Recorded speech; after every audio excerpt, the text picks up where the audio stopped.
Hello, I was assigned though an obese 56-year-old male with a body mass index greater than 35%. He is diagnosed with type 2 diabetes. So, taking this into account, I put him through the FIT principle. So, I started out as with frequency. Um, I knew the patient wanted to improve his cardio, so uh, a a cardiovascular exercise can help uh, regulate his body mass and also regulate his type 2 diabetes by regulating his body mass. And, I would start the individual off light and about 2 days a week. And once I noticed improvements in his aerobic capacity, his VO2 max, and all that good stuff, I would maybe up his exercises to 35 days a week, but that's later on in the principle. So we'll talk about intensity next.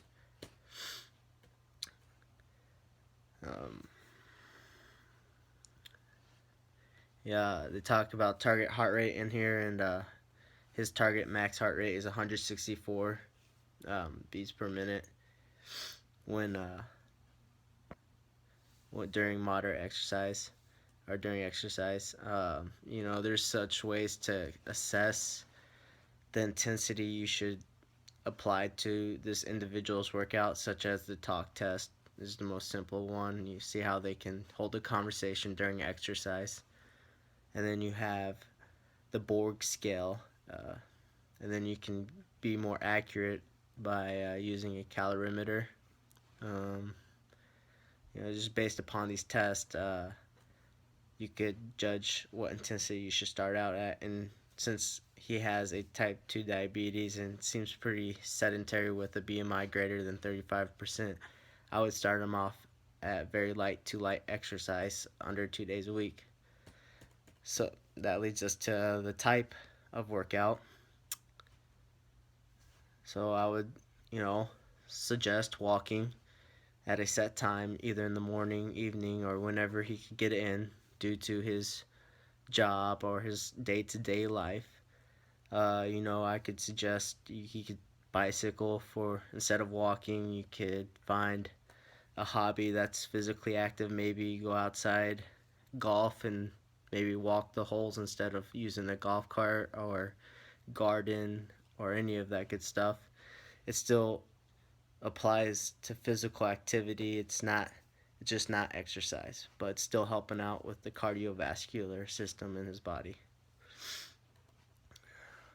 So time, I said it earlier, very sedentary person. He has a BMI greater than 35, so I would start him off less than 3 days a week, probably around 20 to 25 minutes per day. You want to stay around the patient's heart rate or target heart rate during that exercise, so you're not taking him above uncomfortably. So, making the patient comfortable in all aspects of this principle is very important because doing too much too early could cause injury. And of course, when someone's trying to become healthy, injury is something you want to try to avoid where it could affect their motivation to become healthier. Um, you could adapt to the person's day to day lifestyle dependent upon their job, family, hobbies, vacations, whatever they wanted to do.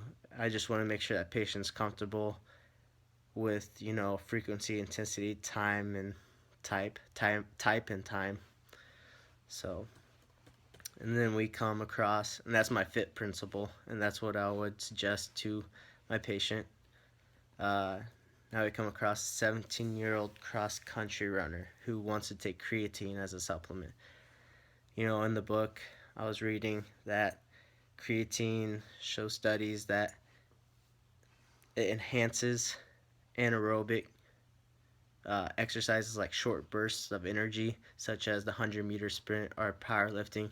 And of course, that's opposite of what a cross country runner is. It's not high, short intensity levels of exercise, it's low level, enduring exercises. So, Um, I would point out that this study will also shows that multiple people gain weight while taking creatine, and also it's not recommended, and I think it's banned that people under the boys and girls under the age of 18 should not take the supplement because there's no studies on the effects of long-lasting creatine intake.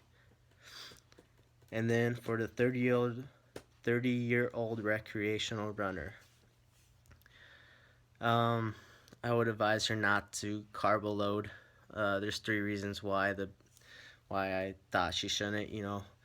First off, she is running for recreational purposes. She's not an elite athlete. She's not running competitively, so she's running recreationally. That's one reason. Another reason is that carbo loading usually does not affect a person's performance if the activity is under 60 minutes. So therefore, a 5K usually is not 60 minutes. A good time is 22 minutes. So carbo loading does not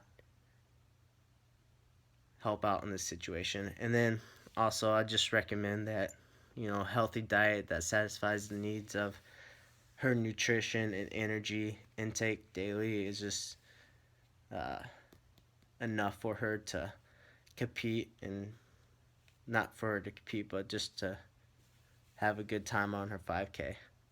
And that's how I would deal with those three situations.